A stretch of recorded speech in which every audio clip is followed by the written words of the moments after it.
Hello students.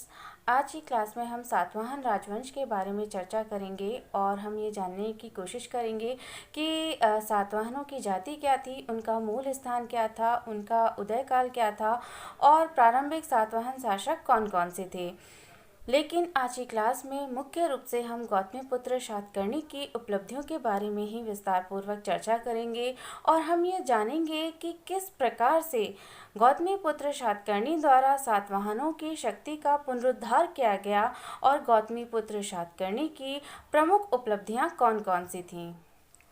ईसा पूर्व प्रथम शती में विंध्य पर्वत के दक्षिण में सातवाहन शक्ति प्रबल हुई और सातवाहन शक्ति का लगभग 3 सदियों तक निरंतर उत्कर्ष होता रहा और उनकी सत्ता किसी न किसी रूप में 4 शताब्दियों तक बनी रही।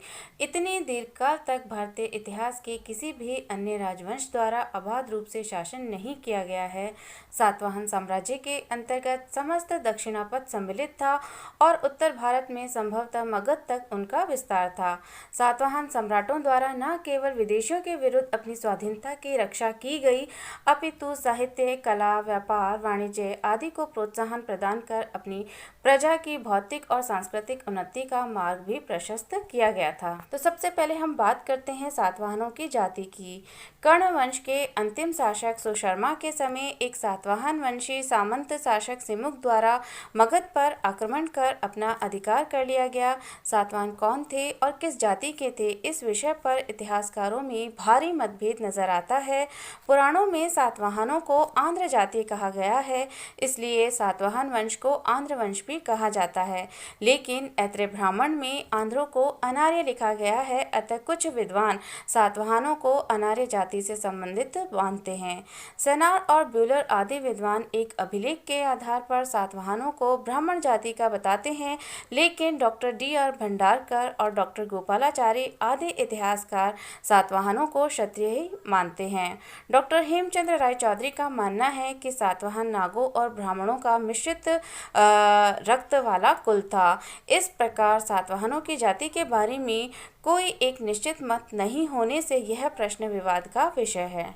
अब हम बात करते हैं सातवाहनों के मूल स्थान की। तो सातवाहनों की जाति की भांति उनके मूल स्थान के बारे में भी इतिहासकार सर्वसम्मत नहीं है। Smith, Rapson, Bhandarkar, Barnett, Jayaswal, Prabhakar Shastri आदि विद्वानों द्वारा आंध्र प्रदेश को सातवाहनों का मूल निवास स्थान माना गया है, जो कि कृष्णा और गोदावरी नदियों के बीच का प्रदेश था। डॉक्टर सुक्यथर तमिलनाडु के बेल्लारी जिले को सातवाहनों का मूल स्थान मानते हैं। प्रोफेसर मिरासी बरार को इनका आदि स्थान मानते हैं। डॉक्टर चौधरी का ये मानना है कि सातवाहनों का मूल स्थान मध्य प्रदेश का दक्षिणी भाग था, लेकिन प्रारंभिक सातवाहन शासकों के अभिलेखों, सिक्कों और सातवाहनों के समकालीन कलिंग के राजा खारवेल के हाथी गुम्फा अभिलेख के आधार पर अधिकांश विद्वानों का ये मानना है कि सातवाहनों का मूल स्थान महाराष्ट्र था और उनकी राजधानी प्रतिष्ठान के निकट थी। आधुनिक आंध्र प्रदेश को उन्होंने बाद में विजित किया। उदय काल की अगर हम बात करें तो सातवाहनों की जाति और मूल स्थान की भांति उनके उदय काल के बारे में भी विद्वानों में विवाद है।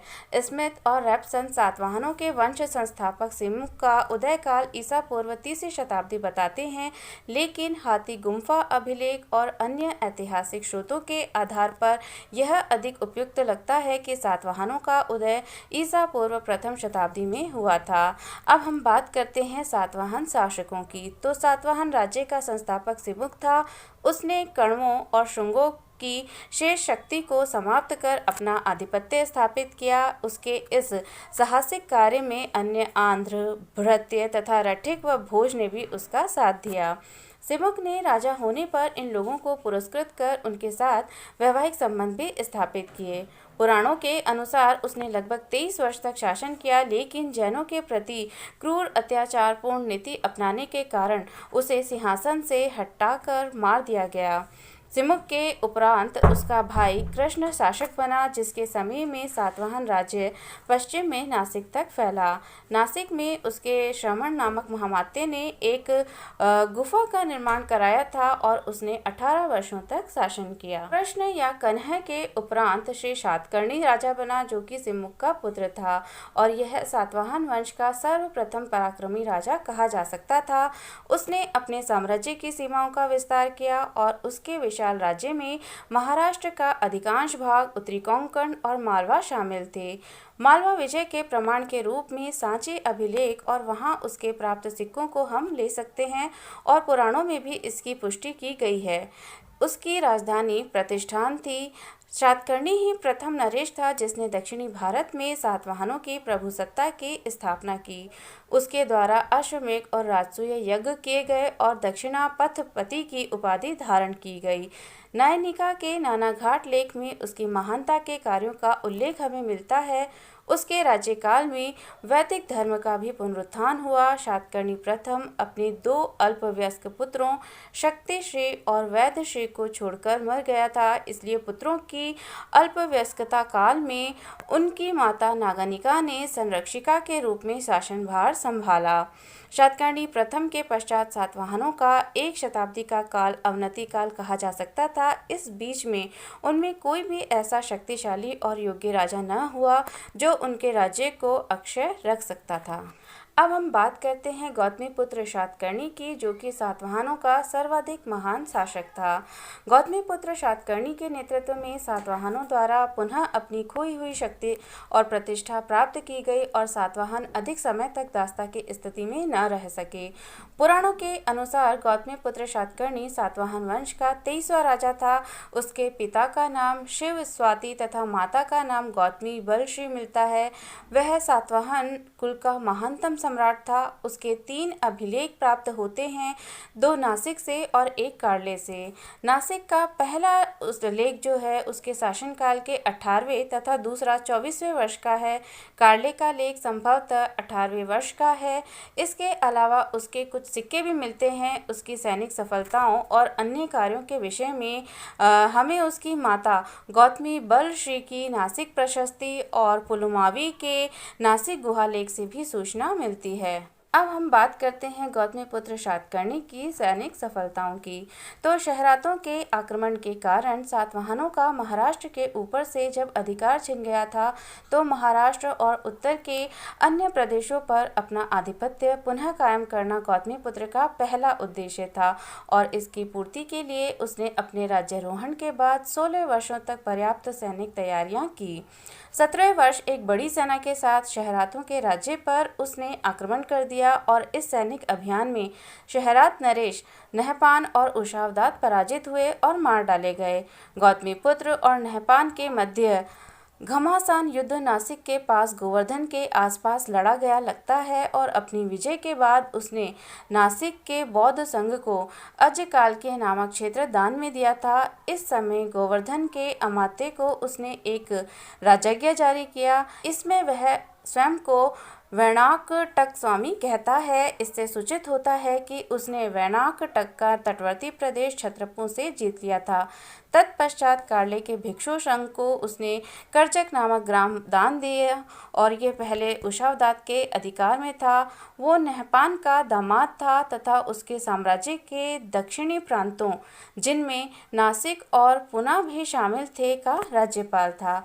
ये भी हमें पता चलता है कि इस समय गौतमीपुत्र वैनाकटक में सैनिक शिविर डालकर पड़ा हुआ था, तो स्पष्टतः यह शिविर जो था वो शहरातों के विरोधी था। जोगलथम्बी मुद्रा भांड से भी इसकी पुष्टि होती है और इसमें लगभग 13,250 मुद्राएं हैं, जिनमें 2/3 से भी अधिक नहपान की मुद्राएं गौतमीपुत्र द्वारा पुनरंकित करवाई गई हैं। तो इस प्रकार शहरात कुल का विनाश हुआ। पुलुमावी के नासिक गुहा लेख से भी गौतमीपुत्र की शहरातों के विरुद्ध सफलता की सूचना हमें मिलती है। इस लेख में उसे शक, यवन और पहलवों का विनाश करने वाला, शहरात कुल का उन्मूलन करने वाला और सातवाहन कुल की प्रतिष्ठा को पुनः स्थापित करने वाला कहा गया है। उल्लेखनीय है कि लेख में शहरातों के साथ साथ शक, यवन, पहलव आदि विदेशी जातियों के भी नाम दिए गए हैं और ऐसा प्रतीत होता है कि गौतमीपुत्र के विरुद्ध युद्ध में उन्होंने नहपान का साथ दिया और गौतमीपुत्र ने इन सभी को पराजित कर या तो मार डाला या उन्हें अपने साम्राज्य से बाहर भगा दिया। आवश्यक सूत्र की टीका निरुक्ति में उल्लिखित एक गाथा से भी ये पता चलता है कि सातवाहन नरेश ने नहपान की राजधानी भरूकच पर आक्रमण कर उसके कोषागार पर अधिकार कर लिया और ये निश्चित रूप से एक उल्लेखनीय सफलता थी जिसने सातवाहनों की शक्ति और प्रतिष्ठा को बढ़ा दिया। अपनी सफलताओं से उत्साहित होकर गौतमीपुत्र ने और आगे विजय अभियान किया और दक्षिण एवं उत्तर भारत के कई स्थानों को जीतकर अपने साम्राज्य में शामिल कर लिया। उसके पुत्र पुलमावी के शासनकाल के 19वें वर्ष में उत्कीर्ण नासिक गुहा लेख में गौतमीपुत्र सातकर्णी द्वारा विजित अनेक प्रदेशों के नाम मिलते हैं, जो कि हैं ऋषिक, अस्मक, मूलक, सुराष्ट्र, कुकुर, अपरांत, अनूप, विदर्भ, आकर और अवंती। इनमें अपरांत, अनूप, सौराष्ट्र, कुकर, आकर और अवंती के प्रदेशों को उसने निश्चित रूप से नहपान से ही जीता था। इस प्रकार उत्तर में मालवा तथा काठियावाड़ से लेकर दक्षिण में कृष्णा नदी तक तथा पूर्व में विदर्भ से लेकर पश्चिम में कोंकण तक का संपूर्ण प्रदेश गौतमीपुत्र के प्रत्यक्ष शासन में आ गया। नासिक प्रशस्ति से हमें ये पता चलता है कि गौतमीपुत्र का विंध्य पर्वत के दक्षिण के संपूर्ण प्रदेश पर भी अधिकार था। उसे विंध्य, ऋक्षवत, पारियात्र, सह, मलय, महेंद्र आदि पर्वतों का स्वामी कहा गया है। इसी प्रशस्ति में यह भी बताया गया है कि उसके वाहनों अर्थात अश्वों ने तीनों समुद्रों का जल पिया था। यहाँ तीनों समुद्रों से तात्पर्य बंगाल की खाड़ी, अरब सागर और हिंद महासागर से है। संभव है यह विवरण कुछ अतिरंजित हो, तथापि यह स्पष्ट हो जाता है कि गौतमीपुत्र एक दिग्विजय सम्राट था और उसके समय में सातवाहन साम्राज्य अपने उत्कर्ष की पराकाष्ठा पर पहुंच गया था। गौतमीपुत्र सातकर्णी ने नासिक जिले में वैणाकटक नामक एक नगर का निर्माण करवाया था।